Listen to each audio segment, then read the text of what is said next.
Hello दोस्तों, नमस्ते, प्रणाम। हम किरण शर्मा।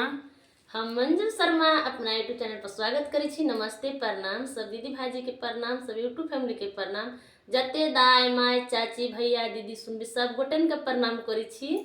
और हम दोनों देवरानी जेठानी जा रहे छी बहुत प्यारा से बेटी विवाह गीत बनावा। अहाँ सब जरूर बेटी दहेज गीत बनावा जा रहल छी। बेटी के बियाह में दहेज जे ले छी ना, तैयो बेटी के बड़ दुख दे छै। बेटी विवाह गीत बहुत सुंदर छै, अहाँ सब जरूर सुनबे और जरूर कमेंट करके बताएं। दहेज के ऊपर केहन जमाई भेट जाय छै से बेटी खुश नहीं रहे छै।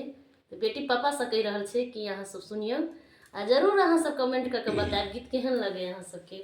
बहुत प्यारा सा गीत है। हम सब तो अपना मन में बुझे छी कि बड़ सुंदर है। अहाँ सबके नीक लागत कि नहीं लागत? हमरा नीक लगे नहीं नीक भेले, अहाँ सबके नीक लगने नीक हेतै।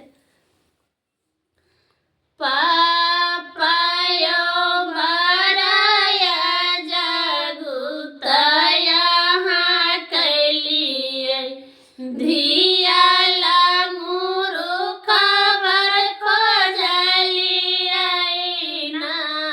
पापायो भराया जगुतया हाँ कैलिए धियाला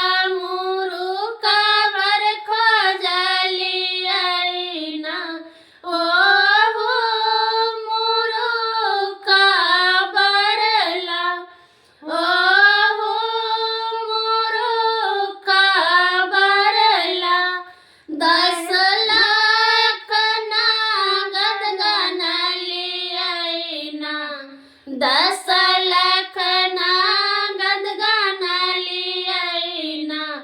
पापाय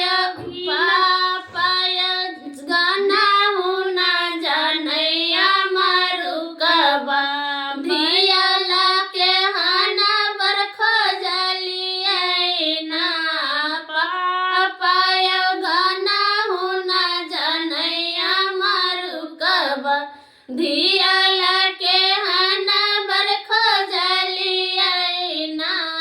पापाय भराया जगुतया हाँ कैलिए धियाला मुरु खबर खोजलिए ना।